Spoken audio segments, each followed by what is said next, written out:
오늘 우리가 은혜의 말씀은 인생을 낭비한 죄. 오늘 이 주제로서 우리의 삶을 한번 뒤돌아보고자 하는 내용입니다. 여러분이 그 73년도에 개봉된 빠삐용이라는 영화를 보셨을 것입니다. 이 빠삐용이라는 분은 원래는 그 이름이 빠삐용이 아니고 바로 앙리 샤리에루라는 그런 사람인데, 이분이 가슴에 나비가 문신되어 있기 때문에 아마 나비를 프랑스로 빠삐용이라고 하는가 봐요. 그래서 빠삐용이라는 좀 그 영화의 제목입니다. 굉장히 그 흥행에 성공한 그런 하나의 영화죠. 이 영화를 소개하면서 오늘 주제에 대한 말씀을 드리겠습니다. 이 빠삐용은 바로 그 원작자가 앙리 샤리에루라는 사람입니다. 이 사람은 금고털이에요, 전문적으로. 그러다가 아마 그 술집에 포주를 살해했다는 누명을 쓰고 종신형을 받은 그런 사람이에요. 그리고 또 우리 여기에 그 한 분이 있죠. 이분이 그 더스틴 뭐야? 호프만. 더스틴 호프만이라는 사람인데, 이 사람은 아주 그 백만장자의 그런 나라의 사람인데, 국제 이렇게 그 위조범으로서 그렇게 해서 이 두 사람이 다 종신형을 받아가지고 이 프랑스형이었던 남미, 여기가 남미인데 브라질이거든요. 브라질, 베네수엘라, 또 여기 수리남, 또 가야나, 가나니아 뭐 이런가, 하여튼 뭐 복잡하니까 여기가 프랑스형입니다. 여기로 이제 수감이 돼서 여기서 이제 종신형 뭐 평생을 여기서 사는 거죠. 자, 여기서부터 이제 그 영화가 이제 시작이 되집니다. 그런데 이 빠삐용은 사실은 누명 쓰고 이제 종신형을 받은 거니까 좀 억울하지 않겠어요? 그래서 탈출이란 그 꿈을 한 번도 접어본 적이 없습니다. 그리고 그 아주 악명 높은 그 형무소에서 탈출을 몇 번이나 시도해요. 이렇게 그 시도하다가 결국 잡혀서 독방에 갇히죠. 이 독방이 가장 그 수감자들에게 무서운 곳이라 그래요. 그것은 그러면 햇빛도 들어오지 않은 어둠컴컴한 데서, 그러면 중압감을 받잖아요. 그게 또 외롭고 고독하고, 그런 하나의 생활 속에서 이제 이제 생활을 하면서 이제 꿈을 꿉니다. 그 내용을 이제 잠시 말씀을 드리고, 이제 이렇게 해서 결국에 그 몇 번의 그런 탈출을 시도하다가 결국 이 악마의 섬이라고 한 곳에 수감이 됩니다. 여기는 뭐 간수도 없습니다. 그냥 던져지는 거예요. 자기 좀 수단껏 살아가는 겁니다. 여기에서 탈출해야 되겠다 하는데 여기는 상어도 있고, 탈출할 수 없는 곳이에요. 근데 그 탈출의 꿈을 접지 않고 언젠가 기회를 엿보던데, 그 야자나무 열매를 이제 따서 어떻게다가 그 껍질이 바다에 던졌는데, 그 껍질이 바다에서 뜨면서 이 조수에 밀려 나가고 들어오고 하는 것을 이제 보게 된 겁니다. 그래가지고 이런 그 야자나무 껍질들을 이 부대에 넣어서 던져봤더니 그것이 물결이 들어오면서 다 벽에 부딪혀서 전부 다 산산조각이 나요. 그런데 또 우연히 그 조류가 밖으로 흐르는 그런 것을 포착합니다. 그래서 이제 관찰을 쭉 해보니까 일정한 그 시간대 조류가 들어오기도 하고 밖으로 나가는 것을 포착하게 됩니다. 자, 이렇게 되자 이제 그 스티븐 맥킨이죠. 그러니까 그 앙리 샤리에루 그 대역이 바로 이렇게 스티븐 맥킨이 이제 하는 겁니다. 이 스티븐 매키가 이제는 탈출해야 되겠다는 생각을 갖습니다. 예. 거기에 이제 뭐냐면 여기 더스틴 호프만도 같이 탈출하기로 했어요. 그래서 이 야자나무 열매를 모아서 그야말로 부대에 넣어가지고 그것을 왜 이러지? 이제 의지 삼아서 이제 바다를 건너려고 했던 거예요. 자, 그런데 이 장면이 무슨 장면이냐면은 바로 이제 마지막 탈출하기 위해서 이렇게 맥킨과 그리고 호프만이 서로 대화를 나누는 장면입니다. 근데 이 호프만이 보니까 이건 도저히 건널 수 없는 그런 곳이다. 그러니까 성공할까? 가다가 우리 죽지 않을까? 그런 걱정을 해요. 그러니까 이 맥킨이 하는 말이 뭐야? 여기 있어요. Does it matter? 이 말은 뭐냐? 그것이 뭐가 문제냐 이게 말이야. 이 섬에서 아무런 의미도 없이 살다가 죽는데 그 죽는다는 것, 성공할까 말까는 그것이 무슨 그 문제가 되겠느냐? 일단 하는 것이다. 그 말을 넘기고 바로 전 맥키는 바다로 뛰어듭니다. 이게 바다로 뛰어들어서 여기서 그런 이 부대 위에 앉아가지고 나는 자유다 뭐 이런 소리를 외치는 장면이 굉장히 그 영화에서 감명을 느끼게 돼요. 이분이 이제 결국에 성공합니다. 성공해서 이제 베네수엘라 거기에서 이제 뭐냐면 이제 살게 되죠. 그래서 광산의 노동자로도 일하기도 그렇게 하다가 결국 14년 동안 여기서 있었는데 그 탈출을 성공해서 이제 그 67년에 이게 그런 하나의 그 죄수의 모든 것을 이제 벗게 되죠. 그게 자유의몸이 돼서 자기 조국 프랑스로 들어갑니다. 프랑스에 가서 8일 동안 휴가를 받고 몽마르트 그 언덕에 쭉 앉아가지고 뭐냐면 하는 말이에요. 사리에루 나는 성공이다. 뭐 이게 자기 자신을 이제 아주 외치는 거죠. 자, 그런 하나의 휴가를 마치고 다시 돌아와서 13권의 그 대학 노트에다가 자기의 일생을 거기서 그려놓는 거예요. 그것이 빠삐용이라는 하나의 책으로 출간되는데 당시에 500만 부가 팔렸어요. 500만 부. 그리고 또 한 55년 동안에 약 1000만 부가 팔리는 베스트셀러가 되었습니다. 근데 이분이 그러니까 결국 황금 덩어리에 앉은 그런 셈이 되겠죠. 돈다발이 이제 그렇게 책을 많이 팔렸으니까. 근데 그가 67살에 죽습니다.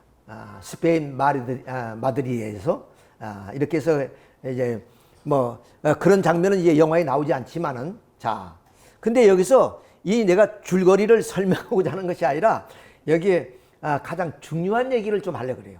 영화의 한 장면 속에 내가 너무나 감명적인 그런 장면이 있었어요. 그것이 아까 독방에 갇혔다 그러죠.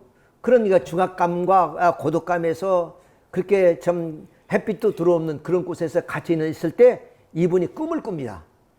지옥의 심판관이 나타나서 이제 그 앞에 서는 겁니다. 근데 전 맥킨이 가면서 하는 말이 나는 무죄입니다. 나는 포주를 죽이지 않았습니다. 그런 얘기예요.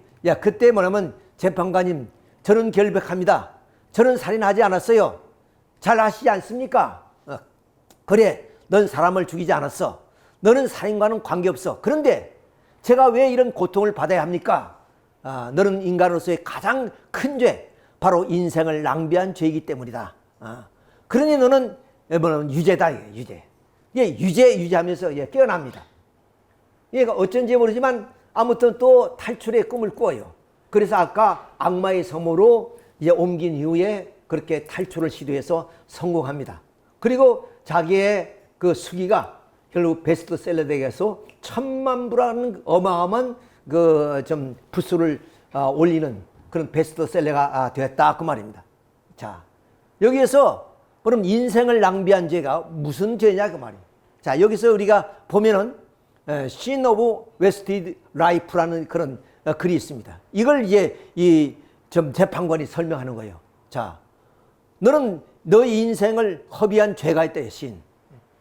근데 이 죄는 우리가 두 가지로 분류할 수 있는데, 크라임이라는 그 죄라는 글도 있습니다.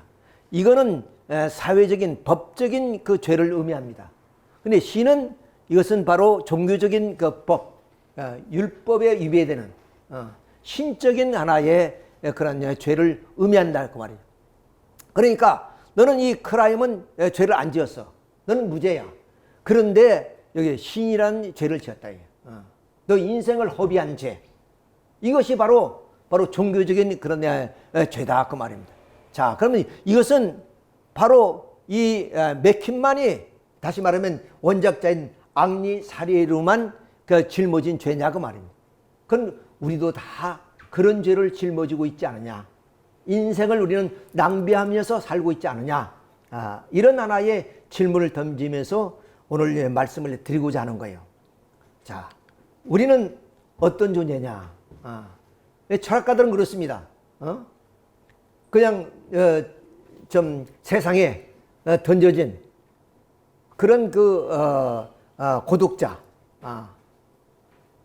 너는 핏덩어리, 뭐 이렇게 얘기하는 그런 철학자들이 많죠. 자, 그렇다면 내가 세상에 던져진 나라면은 내가 책임질 것이 하나도 없어요. 왜?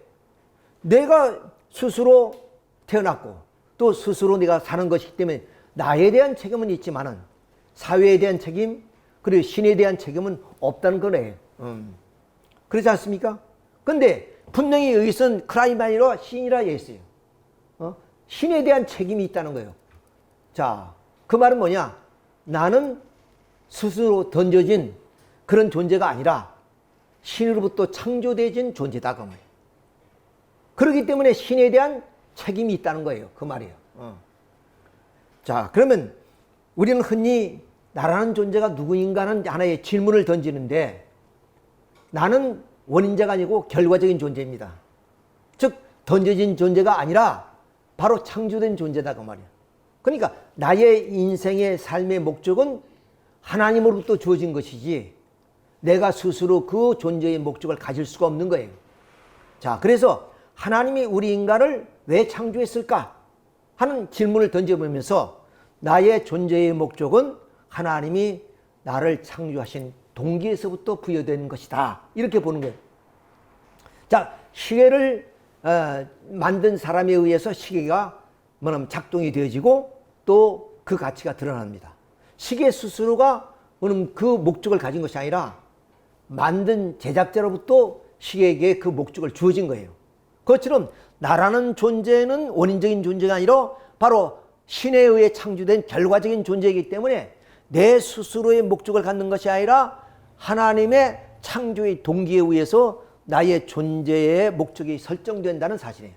그러니까 하나님을 모르고서는 내 인생에 대한 목적을 전혀 알 수가 없다는 얘기예요. 자, 그래서 성경 창세기에 하나님이 인간 창조의 동기를 설명하고 있습니다. 그것이 창세기 1장 4절부터 31절인데 그 내용이 뭐냐?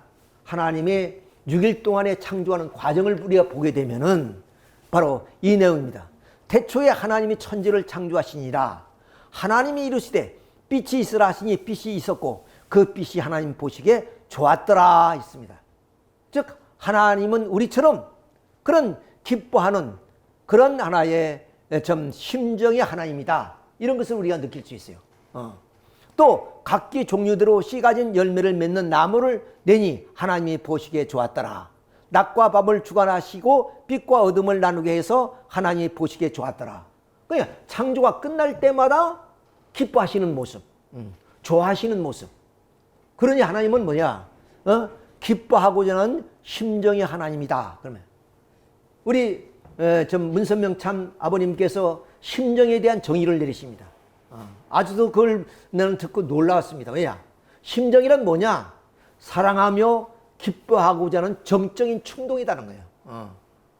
그러니까 우리가 좀 사랑하는 여인을 찾고자 하는 것이고, 사랑하는 자녀를 우리가 사랑하게 되는 것이고, 이게 심정이란 것은 사랑하면서 기뻐하고자 하는 정적인 춤이다. 그런 하나의 분이 바로 하나님이시다. 그러니까 하나님이 창조할 때마다 그 창조물을 보시면서 기뻐하셨다. 그래서 하나님 마지막 그들에게 남자와 하나님이 형상대로 사람을 창조하시되 남자와 여자를 창조하시고 하나님이 그들에게 복을 주시며 하나님이 그들에게 이루시되 생육하고 번성하여 땅에 충만하라. 하나님이 지으신 그 모든 것을 보니 보시기에 심히 좋았더라 그랬습니다. 그러니 하나님은 기뻐하고자 하는 심정의 그런 동기에 의해서 우리 인간을 창조하셨다. 그러니까 우리 인간은 어떤 존재냐? 기쁨의 대상이고 우리 존재의 목적은 기뻐하고자 하는 것이 삶의 목적이다. 아리스토텔레스도 그렇게 얘기를 해요. 자, 그러니까 하나님은 어떤 분이시냐? 바로 선의 대상이, 창조의 선의 대상이 되어서 그 대상을 통해서 기뻐하고자 하는 하나님이 분이시기 때문에 기쁨은 독자적으로 느껴지지 않는다. 반드시 대상으로부터는 그런 자극에 의해서 기쁨이 느껴지는 겁니다. 그렇지 않습니까? 무형이든 실체이든 간에 대상을 통해서 기쁨이 느껴지는 것이 홀로 기쁨을 느낄 수 없는 것이다. 자, 작가의 기쁨은 작품으로는 자국으로 말미암아 자체의 성상과 형상을 다각적으로 느낄 때 기쁨이 생깁니다. 그러니까 하나님은 전지하고 전능하신 분이라 할지라도 반드시 하나님은 대상이 없이는 기뻐할 수 없다. 하나님은 심정이 하나님이기 때문에 한시도 기쁨을 느끼지 않고서는 삶의 희노애락을 느낄 수 없는 분이시다. 그러니까 결국에 창조의 동기는 뭐냐? 기뻐하고자 하는 심정이 동기가 되어서 우리 인간을 창조했다. 그래서 우리는 그 하나님을 사랑의 하나님이다 그랬습니다. 그런데 그 사랑의 하나님이 이 사랑의 기쁨의 대상을 어떻게 창조했느냐? 그냥 뭐냐면 도깨비 방망이를 들어서 뭐는 뭔가 나오라고 그렇게 두드리는 그런 방식의 창조가 아니라 뭐냐면 말씀으로 창조했어요. 태초에 말씀이 계시니라. 이 말씀이 하나님과 함께 계셨으니 이 말씀은 곧 하나님이시라. 그가 태초에 하나님과 함께 계셨고, 즉 말씀이 하나님과 계셨고, 그 만물들이 그로 말미암아 진리로 말미암아 지은 바 되었으니 지은 것이 하나도 말씀이 없이 된 것이 없다. 그러니까 이 우주 만상이 질서와 그리고 원리와 법도에 의해서 운행하고 있다는 것을 우리는 알 수 있잖아요.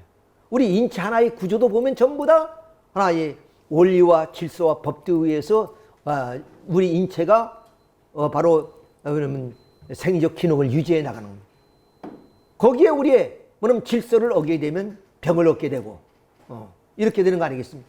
그러니까 하나님은 그 심정의 동기를 통해서 사랑의 대상을 바로 진리 말씀으로 창조하셨습니다. 그 말씀을 우리는 히라비에서는 로고스라 그럽니다. 로고스라 그러죠. 자, 그래서 그 말씀으로 창조하셨다.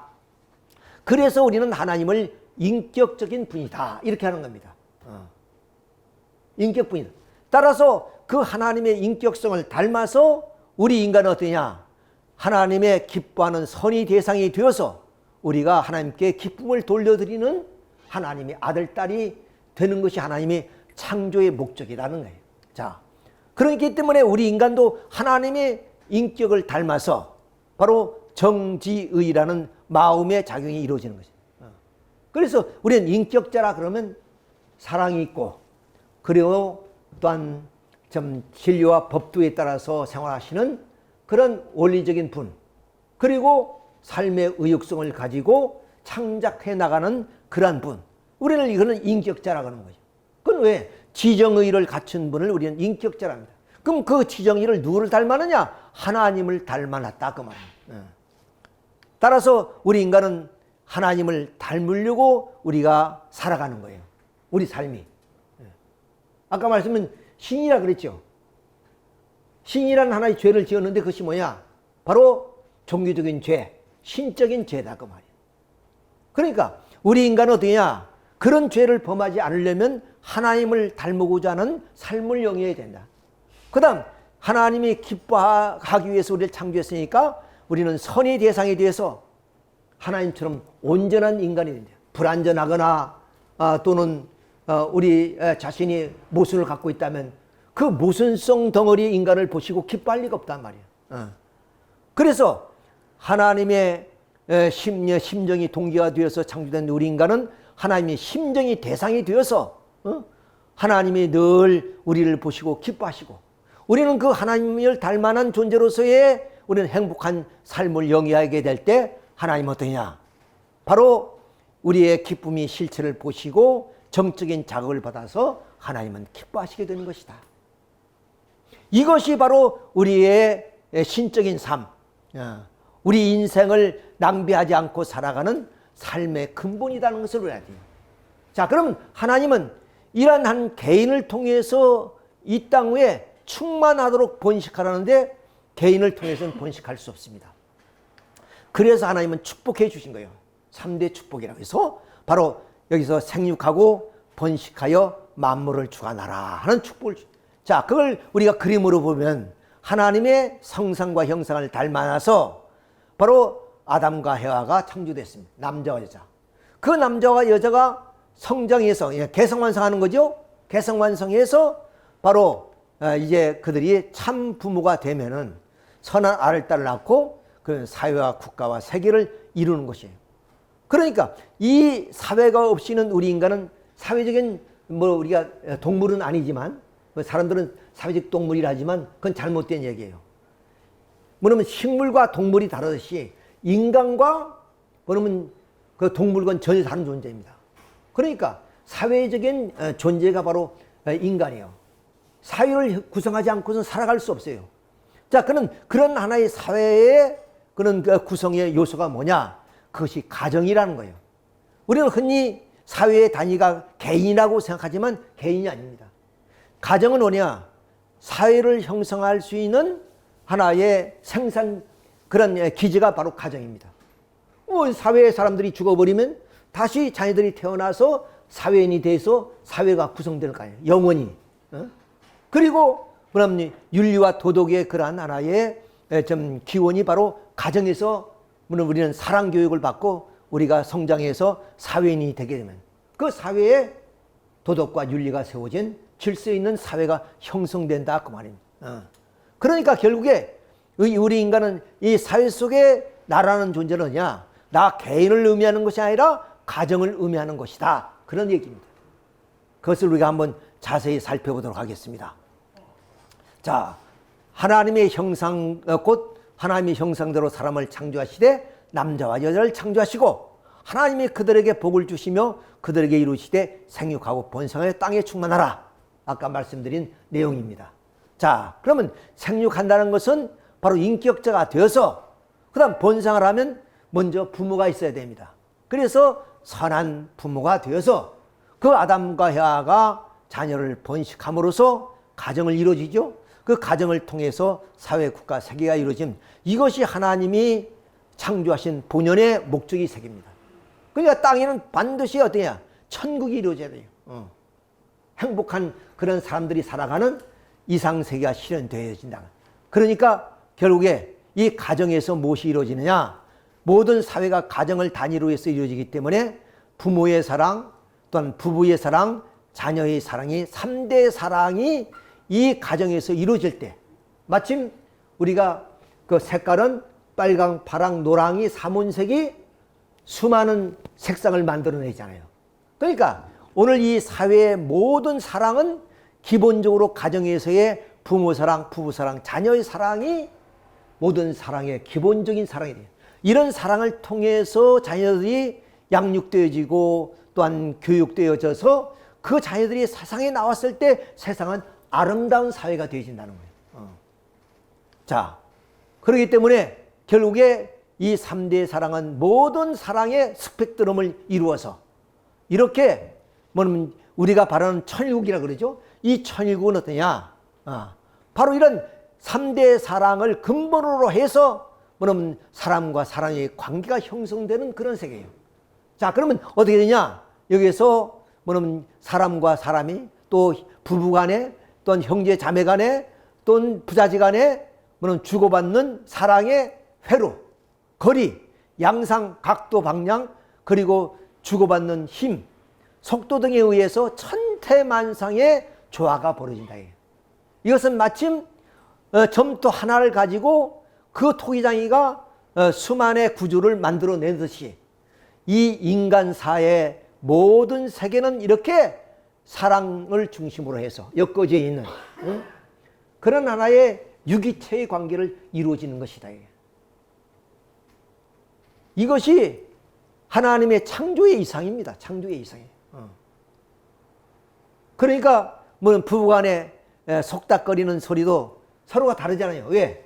주고받는 그런 속도라든가 위치라든가 방향이라든가 각도가 다 다르니까. 그러니까 천태만상의 만물 세계의 아름다운 꽃들이 그 만물 세계를 꾸며 나가듯이 우리 사회도 그렇게 아름다운 그런 사랑의 조화를 이루어지는 사랑의 스펙트럼이 이루어지는 그런 세계가 된다. 이건 어디서? 가정에서부터 이루어지는 거예요. 가정에서. 그러니까 하나님의 창조의 목적은 어디냐? 가정을 목적으로 하고 있대. 그 가정을 통해서 그러면 사회, 국가, 세계가 이루어지는 것이. 그만큼 가정은 중요한 겁니다. 이렇게. 그러니 우리가 일터에 있다가도 대통령이나 누구나 다 저녁이 되면 가정으로 돌아갑니다. 가정에서 또 자녀들과 함께 사랑을 나누다가 또 일터로 가고 그렇습니다. 그러니 잘난 사람이나 못난 사람이나 가진 자나 못 가진 자나 전부 다 가정을 통해서 우리는 행복과 이상을 노래하게 되는 것이죠. 자, 그런데 그 가정은 뭐냐면 가진 자만, 배운 자만 가정을 이루는 것이 아닙니다. 못난다고 하는 사람도, 배우지 못한 사람도, 가진 것이 없는 사람도 다 가정을 가집니다. 이것은 하나님이 천부가 부여해 준 특권이에요. 누구든지 사랑하면 가정을 이룰 수 있도록 해 주셨다 그 말이에요. 자, 그래서 이런 가정을 우리가 가치를 우리가 이렇게 따져보게 되면 첫째, 창조 이상의 근본 기대야. 이 창조 이상 아닙니까? 이 세계가. 이 세계가 어디서 나냐? 가정을 근본으로 하고 있다 그 말이에요. 이 가정만큼 귀한 데가 없어요. 만약에 가정이 해체되거나 깨어지면 나의 이상이나 나의 행복은 다 깨지는 거예요. 아무리 돈을 많이 있다 할지라도 가정이 없이는 우리는 그 행복을 느낄 수 없다는 거예요. 그리고 이것은 사랑의 근본 기대다. 왜? 부모 사랑, 부부 사랑, 자녀 사랑을 기본으로 해서 그 이상 세계는 사랑의 스펙트럼을 이루기 때문에 사랑의 근본 기대가 바로 가정이다. 또 우리의 행동의 힘, 에너지도 이 가정에서의 근본 기대가 되는 것이고 또 행복의 근본 기대도 되는 것이고 이상 사회의 근본 기대도 바로 이 가정에서 이루어지는 것이다. 이처럼 우리는 우리 인간이 왜냐면 이제 좀 세상으로부터 던져져 있는 그런 존재가 아니라 하나님으로부터 창조되어져서 이렇게 부여된 삶을 살아야 하기 때문에 우리 인생은 공적인 삶이다. 내 개인이 우연히 태어나서 그렇게 살다가 사라지는 그런 존재가 아니라 우리는 하나님이 영원하신 것처럼 영원한 존재로서의 우리는 어떠냐? 하나님의 천명을 받고 살아가는 것이다. 그것이 바로 이 맥킨에게 한 말이 말이야. 바로 너는 인생을 어디야? 낭비했다는 거 아니겠어요? 그 낭비가 뭐냐? 우리는 천명을 받고 살고 있기 때문에 그 천명을 이루어야 될 이런 하나의 참 사랑의 가정을 이루지 못한 것이 너는 바로 그것이 유죄다 그 말이에요. 자, 이런 얘기가 되겠습니다. 자, 그래서 우리 인간이 살아가는 데는 3시대의 생애노정이 있습니다. 그 생애가 모태에서부터 그 다음 지상생활, 그 다음 우리가 북만산천으로 간다 그러죠. 자, 그러면 이런 그 모태 생활 속에서 나라는 존재는 태어납니다. 부모에 의해서. 근데 우리는 부모님으로부터 모든 것을 다 이어받고 태어났다고 이렇게 생각합니다. 그런데 그건 아닙니다. 그러면 부모님의 육신을 빌어서 태어난 것 뿐입니다. 생명이, 그건 부모님이 내게 생명을 주신 것이 아니에요. 마침 밭에 씨앗이 뿌려지면 그 씨앗이 밭에 있는 그런 하나의 자연 환경에 의해서 싹트고 그리고 줄기를 뻗쳐나가는 거죠. 그러니까 잉태되어지는 것이지 생명이 부모님으로부터 나타난 것이 아니다. 그 말이야. 부모님은 그 생명을 잉태해서 나를 세상으로 보내준 것뿐이에요. 그건 아까 이미 말씀드렸지, 우리의 생명은 하나님의 형상대로 창조된 그런 하나의 생명이 아담, 해와 그리고 수많은 그런 조상들을 통해서 우리 부모님의 때 내려갔는데, 바로 그 부모님의 잉태의 과정을 통해서 부모님의 육신을 빌고 나가 태어났을 뿐입니다. 그러니까 나의 생명은 하나님으로부터 주어진 것이다. 그러니까 내게 공적인 삶이 주어지고, 그래서 인생을 낭비해서는 안 된다는 그런 결론에 이르게 됩니다. 자, 이렇게 해서 우리는 10개월 동안에 어머니로부터의 잉태가 과정을 거쳐서 완성되면 우리가 태어나죠. 태어나서 우리는 육신 생활이 들어갑니다. 근데 이때는 지금 우리가 물속에서 살지요. 10개월 동안. 그러면 지상 사람은 공기 속에 살아갑니다. 자, 이렇게 해서 늙고 우리가 죽으면은 결국에 북만상천으로 간다는 거 아니겠습니까? 자, 이것은 마침 우리가 청충이와 나비와 같습니다. 자, 나비에 의해서 이 생명체가 이렇게 나타나지요. 그것이 다시 이렇게 번데기 속에 들어가서 그러면 거기에 적당한 기간을 거쳐서 나비가 됩니다. 그런데 말이에요, 이 청충이가 의식이 있어서 나는 이 속에 영원히 살겠다 그러면 나비가 되어서 향과 감미를 느끼는 그런 행복을 못 느낍니다. 반드시 이 청충이는 번데기 속에서 기간을 지나면 나비가 되어서 향과 감미를 느끼는 아름다움을 느끼게 되는 거죠. 그런 건 마찬가지로 우리 인생도 이 세상이 전부가 아니다는 거예요. 이 세상이 아니기 때문에 우리는 이 세상에 대해서 애착을 느끼고 이 세상에 집착해 살아갈 이유가 하나도 없다는 거예요. 자, 번데기를 벗어버리면 나비가 되어서 향과 감미를 느끼는 이 자연세계에서 행복을 느끼는 거 아니에요. 꿀을 빠는 거 아니에요. 그것처럼 우리는 이 육신 생활에 집착되어 살면은 우리는 인간이 최대의 누려야 될 행복, 기쁨, 영광을 누릴 수 없는 거예요. 반드시 이 번데기처럼 우리는 육신을 벗어버리고 우리는 죽음의 과정을 거치기 때문에 죽음은 아픔이라 이별이라든가 또 내가 내 잘못으로서 늙고 병이 들어서 죽는 것이 아니라 당연히 가야 될 그 길을 가기 위해서 번데기가 벗는 것처럼 우리는 육신을 벗어서 가는 것이에요. 이렇게 하나님은 창조하셨다. 왜? 육신을 쓰고는 절대로 영생할 수가 없습니다. 물질을 가지고 영생하는 그 물질이 어디 있습니까? 그러니까 결국에 우리는 그 유한적인 육신을 벗어버리고 무한적인 영계에 가서 우리가 살아야 된다. 이것이 우리가 가야 될 본향 땅입니다. 본향 땅. 사람들은 착각해서 이것이 우리가 살아야 될 본향 땅이라고 생각하지만 이것은 큰 착각입니다. 자, 그것은 다시 말씀드려서 바로 이 어머니의 복중 생활은 왜 필요하냐? 지상 생활 100년을 위해서 준비하는 기간이에요. 그러니까 이목구비를 갖추고 모든 기관을 갖춰서 자연세계에 던져지더라도 자연세계에서 살아갈 수 있고 공기를 마시면서 100년의 삶을 살아갈 수 있는 나가 되기 위해서 복중에 10개월이 필요한 겁니다. 자, 그러면 여기에서 우리는 이 육신 생활은 뭐냐? 바로 100년의 삶을 통해서 영계를 준비하는 삶이다. 영계를 가기 위해서. 무한한 세계, 영원한 세계를 가기 위해서 여기에 준비하는 과정이기 때문에 여기는 어때야? 우리의 생명이 완성을 향해서 가는 거예요. 그 완성의 기준이 바로 우리에게는 보이는 육신과 보이지 않은 영인체가 있는데 그 영인체를 완성시켜 나가는 과정이에요. 그래서 완성이 되면, 즉 이 청충이가 번데기 속에서 완성이 되면 번데기를 벗어서 나비가 되듯이 우리가 완성되면 이 유한적인 육신을 벗어버리고 무한하고 영원한 세계에 우리가 들어가게 되는 것이다. 그 말이에요.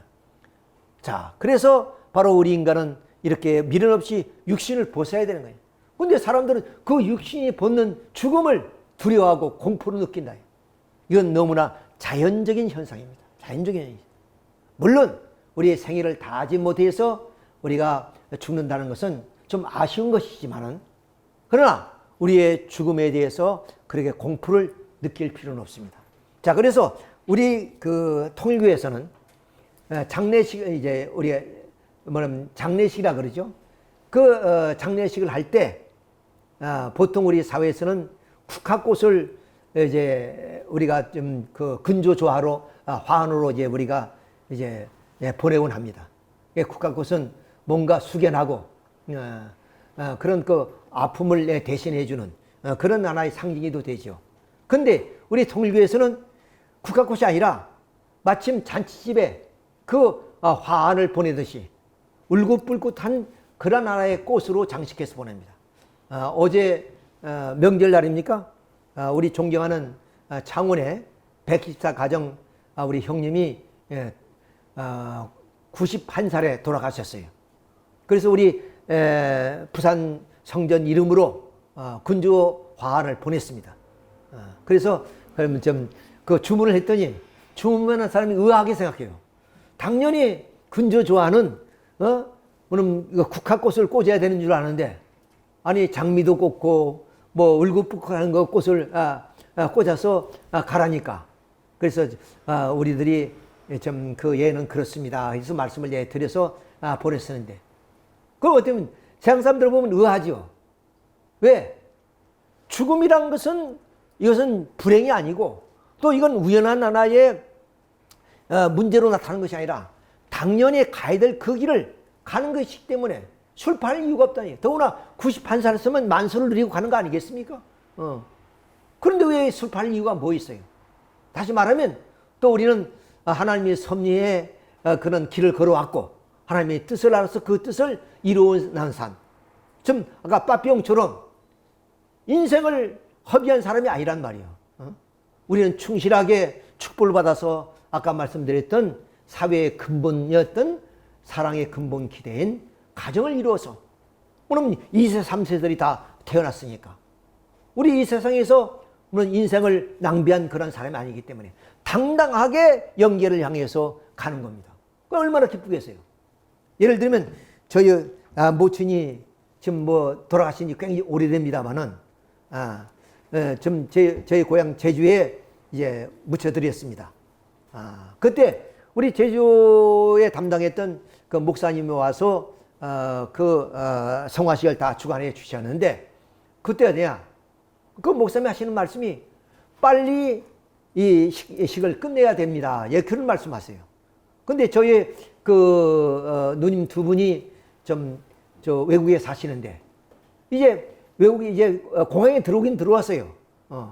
근데 이제 수속 그 과정을 거쳐서 나오려니까 시간이 좀 걸려서 지금 식전이 좀 늦어지고 있는 그런 상황 속에서 그 목사님이 무슨 얘기를 하냐?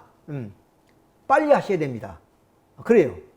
예, 조금만 기다려 주십시오. 예, 누님이 공항에 왔으니까 이제 곧 올 겁니다. 그래서 누님이 그 식전이 끝나기 전에 오셔서 모든 것을 마치고 이제는 성화식을 다 끝내게 되는데, 돌아가면서 하는 말이 뭐냐? 나에게 목사님, 영계가 난리가 났습니다. 영계에 우리 조상들이 그야말로 이 장 본인이 영계에 입성하기를 지금 기다리고 있는데, 마침 그 우리 임금이 이렇게 좀 궁궐에 나서게 되면 문무백관이 양쪽에 서서 머리를 숙이고 그래가 환영하고 맞이하지 않습니까? 그것처럼 천사들이나 그리고 우리의 역대 조상들이 쫙 하얀 옷을 입고 이 본인이 올라오기를 지금 초초하게 기다리고 있다는 거예요. 저 연기는 지금 잔치가 벌어졌습니다. 잔치가 벌어졌어요. 생각해보세요. 그러니까 여기에 근조조화가 어떤 화환이 어떤 것을 보내야 됐습니까? 저 연계는 잔치하고 있는데, 그러니까 쉽게 말하면 연계에 다시 태어난 입장이에요. 태어난 입장. 연계에서는 이것이 바로 죽음입니다. 그러니까 죽음은 두려워할 내용이 아닙니다. 다시 말하면 그 빠피용처럼 그런 인생을 낭비하는 것이 두려운 것이지만은, 이 땅 위에 뭐는 태어나서 그런 천주적 그런 사명을 다하고 가는 사람한테는 그것이 영광이요, 개선장군이 되는 겁니다.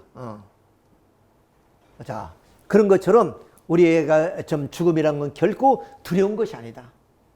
근데 이런 모든 그 우리 인간의 생명과 탄생과 그리고 우리의 이 육신 생활과 연결을 가는 그 모든 과정이 지금까지 누구도 자세하게 밝히지 않았습니다. 더욱이 공자는 뭐라 하시냐?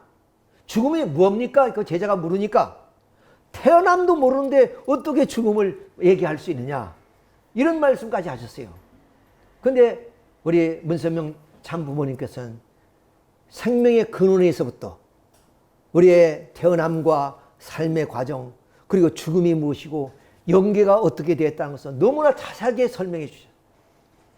그래서 우리는 죽음은 결코 두려워하지 않습니다.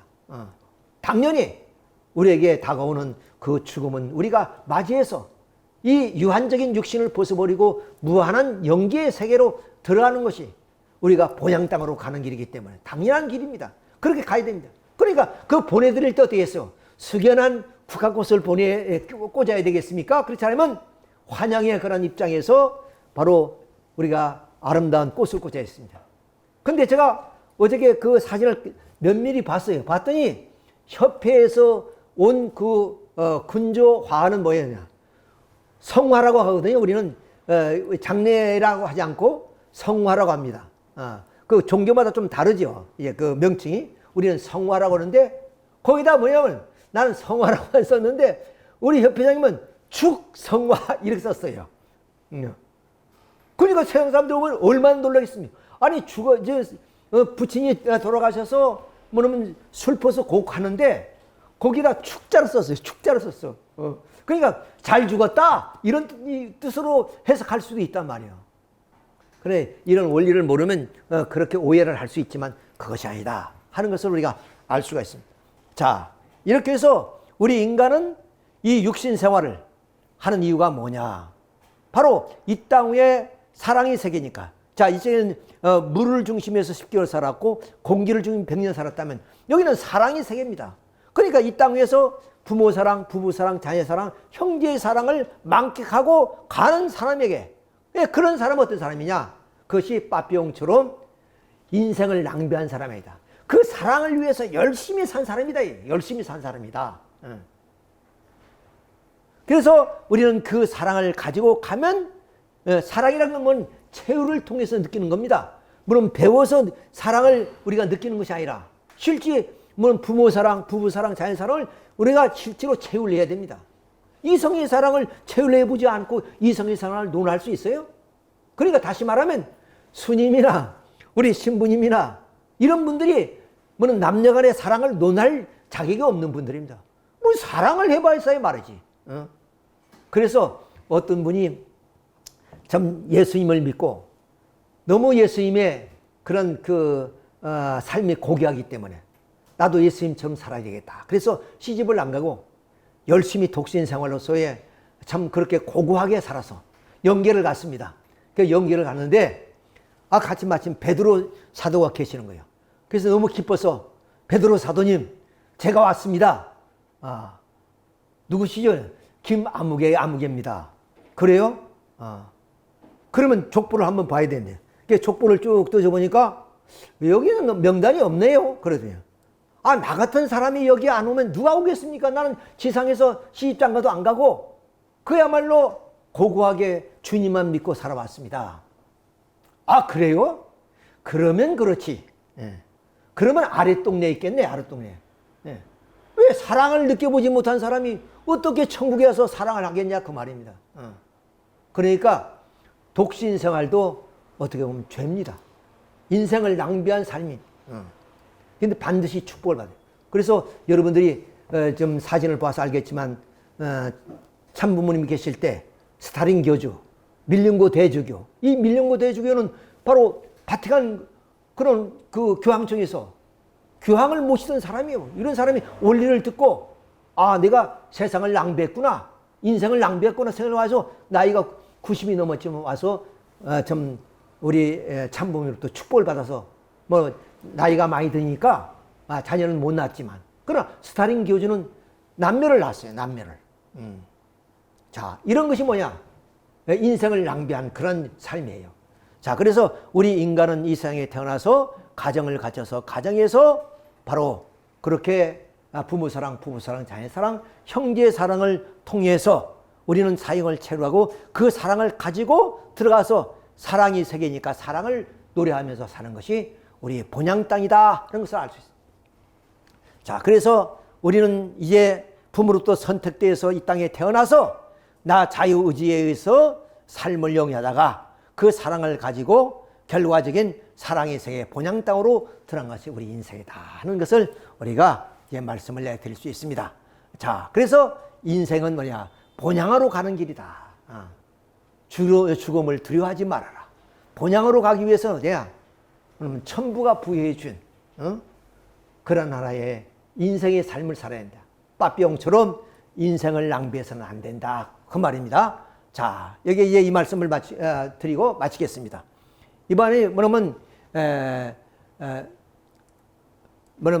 무디라는 그런 분입니다. 예. 이분이 뭐냐면 버지니아 대학에서 철학을 전공했고 그리고 의과대학을 나왔습니다. 근데 우연히 그 교통사고를 난 사람이 죽었다가 살아났어요. 그거에 대한 관심을 갖게 했습니다. 그래서 임사체험 사람들을 한 150명을 전부 다 만나서 들어봤습니다.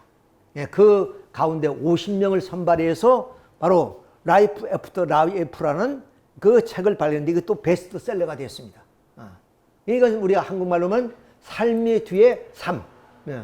그러니까 그 영계의 삶을 또한 얘기하는 거죠. 자, 근데 그 공통점이 있더라는 게 공통점. 공통점이 뭐냐?